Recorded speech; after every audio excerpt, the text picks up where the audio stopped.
Agora são 8h14 e nós vamos conversar com o professor de Economia da Universidade Federal do ABC e da Unicamp, Márcio Postman. Bom dia, Márcio. Bom dia, satisfação falar contigo e com todos que estão nos acompanhando. Satisfação é nossa. Márcio, o número de famílias em situação de extrema pobreza inscritas no CadÚnico saltou 11,8% em 2022. Os dados foram divulgados em maio e mostram que em fevereiro deste ano, a última atualização de dados, pelo menos no site do Ministério, 17 milhões e meio de famílias brasileiras viviam com renda per capita mensal de até R$ 105. Esse é um dos indicativos da nossa crise econômica e que também se transformou numa crise social e também ilustra na prática a inação do governo em relação a esse problema, Márcio?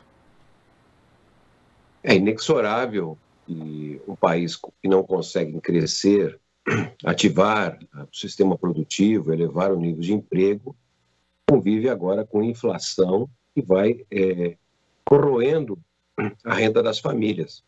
E, portanto, o resultado é um empobrecimento generalizado e o aumento das famílias que não conseguem ter o mínimo do ponto de vista da sobrevivência, né? Então, a elevação da miséria, da pobreza, revela, de certa forma, a incapacidade do governo enfrentar essa situação.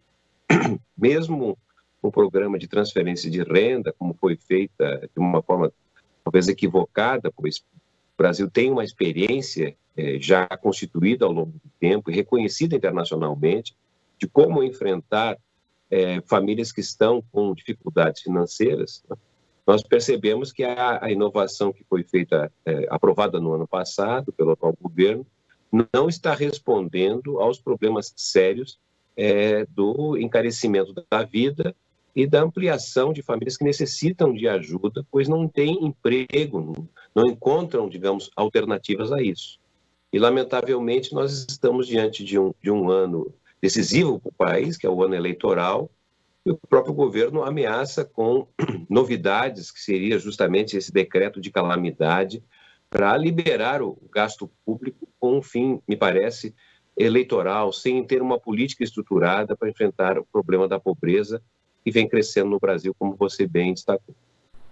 Agora, em relação a esse ponto que você aborda, Márcio, nós tivemos a substituição do Bolsa Família, um programa estruturado há muito tempo, com condicionantes de acesso à saúde, educação, assistência social, por um outro programa que é o Auxílio Brasil, que não contempla vários aspectos que contemplava ali o Bolsa Família. Além disso, nós tivemos cortes em áreas importantes do governo.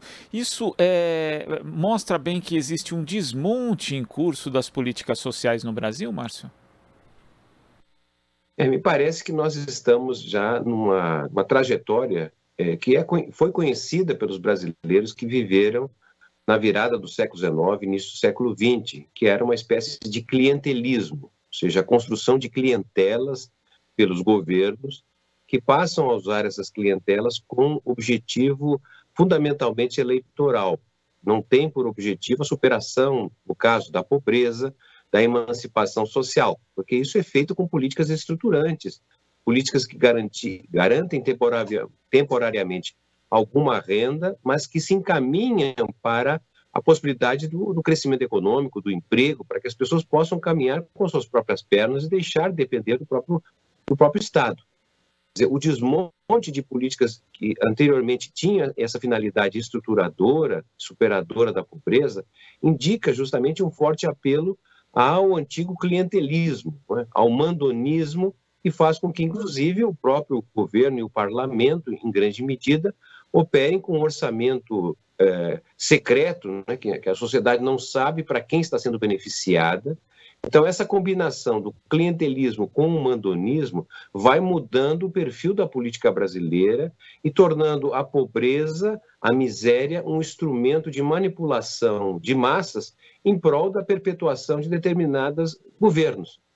Me parece essa é uma questão muito importante quando a gente analisa, inclusive, os efeitos da destruição de políticas públicas importantes, como era o Bolsa Família, em troca de algo que não está estruturado no tempo e que já tem um prazo para se encerrar praticamente ao final das eleições desse ano.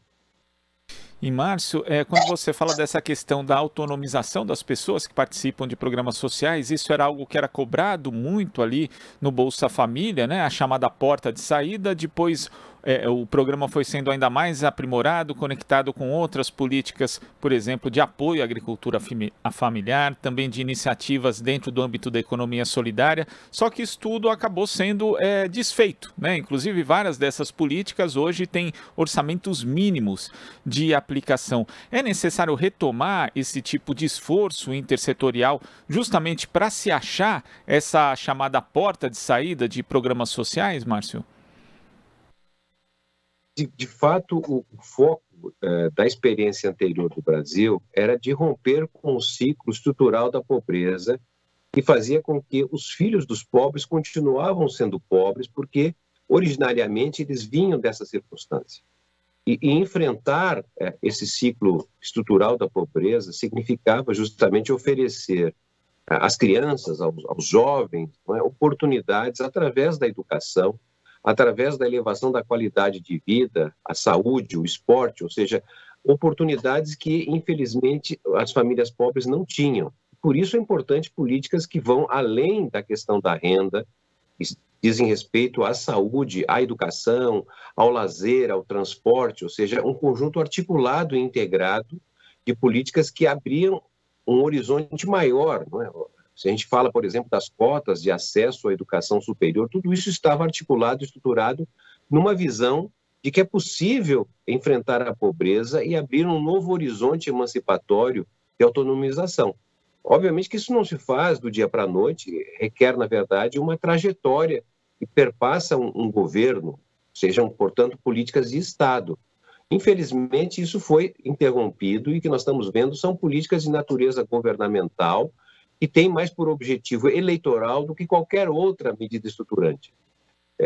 Penso, sim, que é preciso retomar políticas anteriores, políticas de Estado, políticas que dialoguem com o futuro e não com a realidade que vivemos hoje, que é uma espécie de cancelamento do futuro. Não se fala sobre como será o Brasil daqui 1, 2, 3 anos, porque não há nada que estruture, do ponto de vista da sociedade, caminhos que não sejam, basicamente, para quem já está beneficiado ou privilegiado por uma situação melhor, do ponto de vista de segmentos que, historicamente, inclusive, foram privilegiados, não é? Que são setores poderosos. Agora, para o conjunto da população, isso é uma grande carência, precisa ser, no meu modo de ver, retomado, pois, do contrário, dificilmente nós teremos saídas estruturadoras, emancipatórias para uma parte da população muito grande que vem crescendo, infelizmente, porque não tem emprego, porque não tem política pública que estruture, né?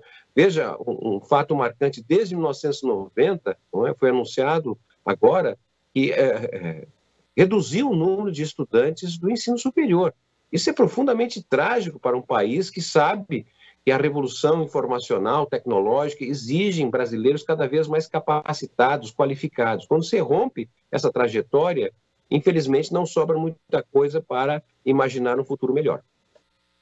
Agora, Márcio, você mencionou também a questão de um eventual decreto de calamidade para bancar subsídio a preço de combustíveis. E a gente sabe que boa parte, na verdade, a maior parte desse aumento que nós tivemos é culpa justamente da política adotada no governo Temer e mantida pelo governo Bolsonaro de paridade com preços internacionais do petróleo. Na prática, quando o governo faz isso, ele está buscando uma solução que pode trazer outros problemas, ainda mais problemas, inclusive para o eventual futuro governo, sendo que esse problema, em parte ou em boa parte, inclusive, foi ele mesmo que criou?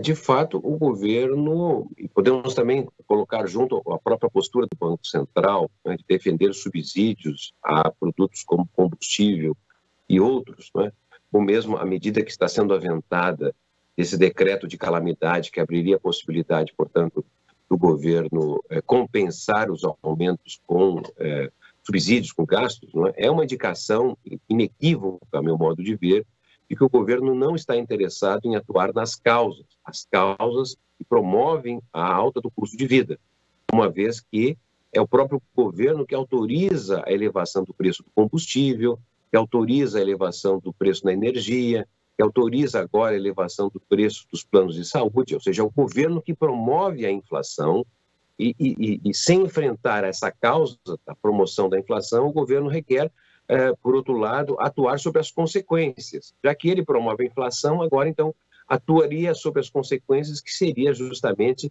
liberar o gasto público, desorganizar ainda mais as finanças públicas, gerando problemas que viriam na sequência, porque fundamental seria, não, na verdade, evitar essas elevações tais quais estão ocorrendo, e são frutos justamente, no caso dos combustíveis, frutos das decisões, não é, de valorizar aqueles que têm ações, os acionistas da Petrobras, e com isso permite que grandes dividendos sejam compartilhados, né, com os acionistas.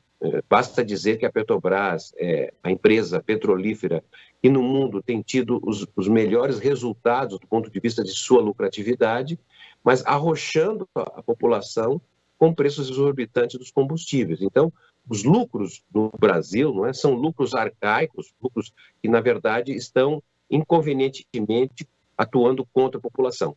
Isso é perceptível também num outro setor, que é o ramo financeiro. Bancos vêm tendo lucros exorbitantes num país que não cresce economicamente, num país que vê, infelizmente, ampliar a pobreza. Nós estamos diante de uma polarização muito grande entre ricos e pobres no Brasil, e é preciso enfrentar com outras ações que não sejam essas, que são meramente artificiais e voltadas para a questão eleitoral.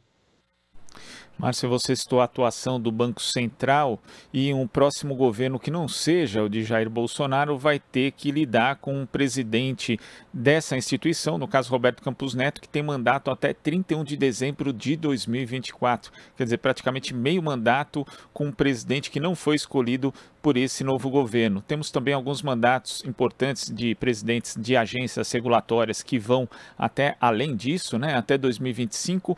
Como é que você avalia que vai ser o trabalho de um novo governo que tem uma orientação, por exemplo, de implementar políticas anticíclicas nessa relação com o Banco Central e também com agências que não comungam da mesma ideia que possa ter esse eventual governo? Márcio.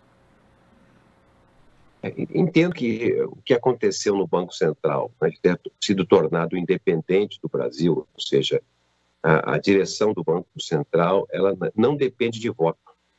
Isso tem crescido muito em outras instituições, como as agências de regulação, né, que são todas, na verdade, produtos de uma opção neoliberal, né, de retirar da política, de retirar do povo a possibilidade de escolher melhor os seus dirigentes.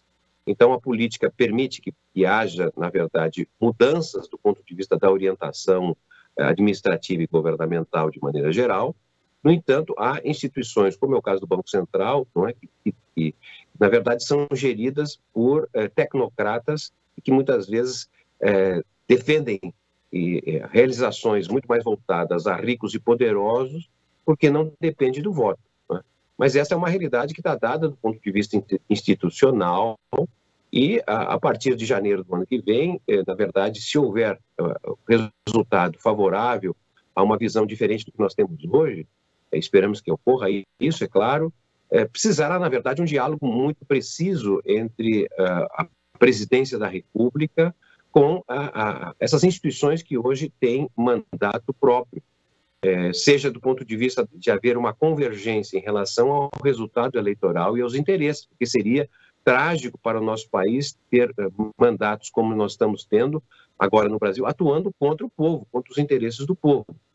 Entendo que são, na verdade, brasileiros que estão em postos importantes e que saberão se subordinar ao resultado eleitoral e à vontade de um governo que possivelmente ofereça um horizonte diferente que nós temos hoje.